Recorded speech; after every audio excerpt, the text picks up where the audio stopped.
جو تیسری بات جو مولانا کو بہت ممتاز کرتی ہے میرے نزدیک، وہ یہ کہ مولانا نے بنات کے لیے، لڑکیوں کے لیے جو مدارس قائم کیے وہ بھی بہت منفرد۔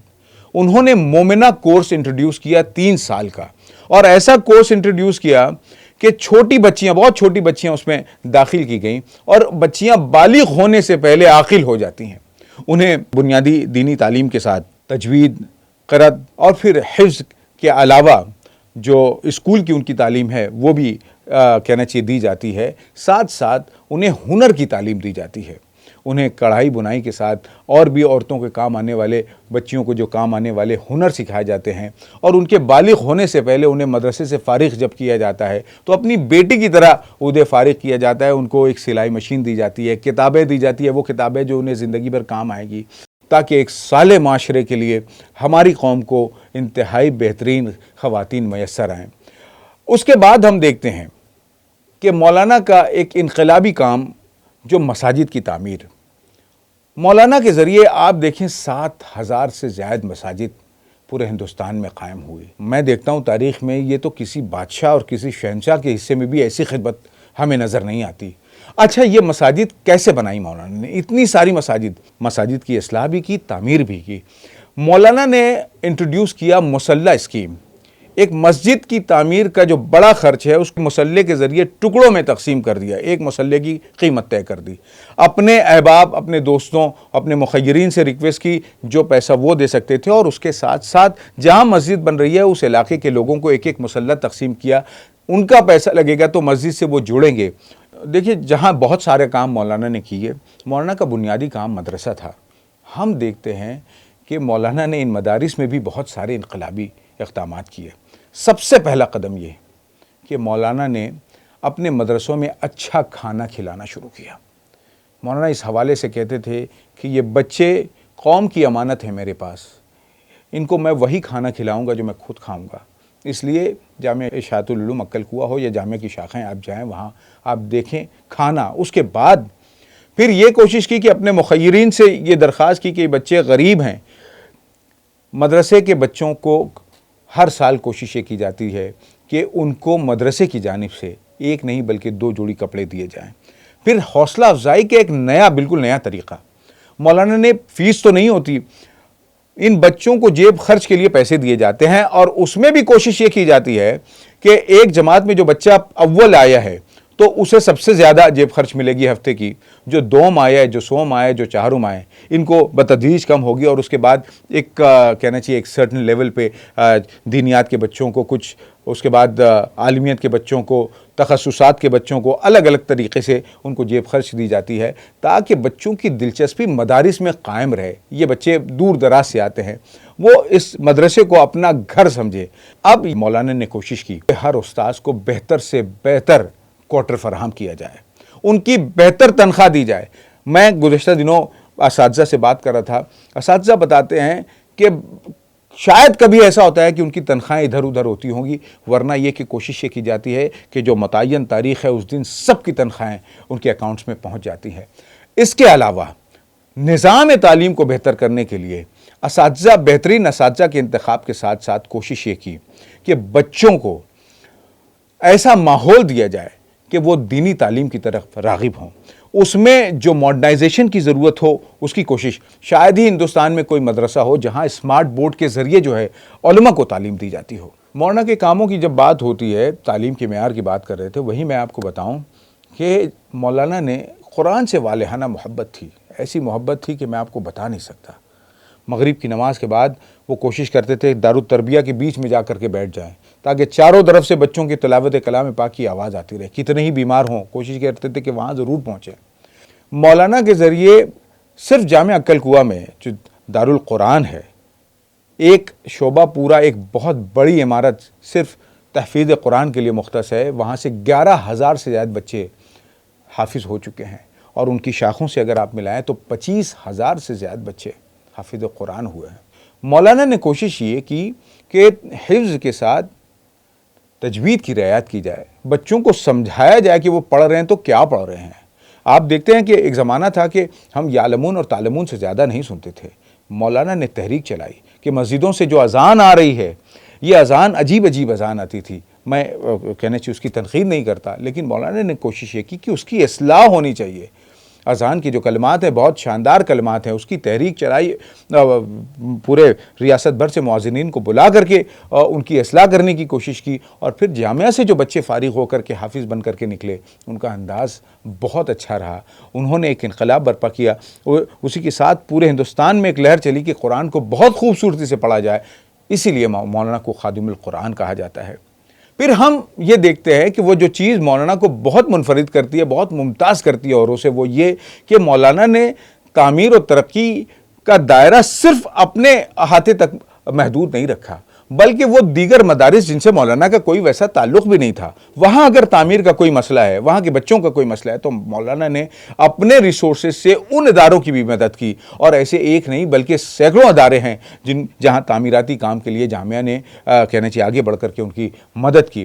پھر ایک اور اہم چیز جو مولانا کو دوسروں سے ممتاز کرتی ہے وہ یہ کہ مدارس کے ساتھ ساتھ مولانا نے کوشش کی کہ فلاح انسانیت کا کام کیا جائے، اور جب مولانا نے انسانیت کی خدمت کا کام شروع کیا تو اس میں یہ قطعی نہیں دیکھا کہ کون ہندو ہے کون مسلمان۔ ہم دیکھتے ہیں خاص طور سے حال ہی میں جب کووڈ پینڈیمک آیا، نندربار ہندوستان کا سب سے پچھڑا جو ضلع ہو سکتا ہے، انتہائی پسماندہ ضلع ہے اور بڑے شہروں سے دور ہے، جب وہاں پہ پینڈیمک کے بعد وہاں کی صورتحال وہاں کے کلکٹر نے بیان کی تو مولانا نے اپنے انفراسٹرکچر کے ساتھ، اپنے ہاسپٹل کے ساتھ، اپنے ڈاکٹرز کے ساتھ، اپنے بچوں کے ساتھ انسانیت کی ایسی خدمت کی کہ اس کی نظیر نہیں ملتی۔ اور ہم دیکھتے ہیں کہ سماجی خدمات کے سلسلے میں جامعہ اسلامیہ اشاعت العلوم عقل کوہ کا دائرہ جتنا وسیع ہے، شاید ہندوستان کے کسی تعلیمی ادارے کا کام تعلیم کے علاوہ اس طریقے سے سماجی پیمانے پہ وسیع ہوا ہو۔ 25,000 بیواؤں کو ہر سال رمضان کی فوڈ کٹس جو ہے فراہم کی جاتی ہے۔ اس کے علاوہ بور ویل کے ذریعے چھوٹے چھوٹے علاقوں میں 10 لاکھ بور ویل جو ہے وہ اب تک کی جا چکی ہیں۔ پھر واٹر ٹینک بنا کر کے ایسے علاقوں میں جہاں خشک سالی ہوتی ہے، گرمیوں کی وجہ سے لوگ پریشان ہو جاتے ہیں، وہاں پہ واٹر ٹینک، لاکھوں واٹر ٹینک بنائے گئے مولانا کے ذریعے۔ تو مولانا کی شخصیت میں ہم دیکھتے ہیں کہ کئی چیزیں ایک ساتھ جمع ہو گئی ہیں۔ ان خصائص کے علاوہ شخصی طور پہ 2-3 چیزیں ایسی ہیں جو میں ذاتی طور پہ محسوس کرتا ہوں کہ بہت کم لوگوں میں ہیں۔ آپ بھی غور کیجئے، مولانا کی ایک بہت اہم خوبی یہ تھی کہ جس سے ملتے تھے مسکرا کر کے ملتے تھے۔ مسکرا کر کے ملنا، جو بھی ملتا ہے، بڑے لوگ نہیں، چھوٹے بھی، بچے بھی آئے، کوئی کہنا چاہیے ناشناشا ایسا آدمی جو آیا سلام کرتے ہیں، مولانا اس سے بہت محبت کے ساتھ، اخلاص کے ساتھ ملتے تھے، مسکرا کے ملتے تھے۔ اور دوسرا کام یہ کہ عقل کوہ پہنچے ہوئے ہر شخص سے مولانا یہ پوچھتے تھے آپ نے کھانا کھایا؟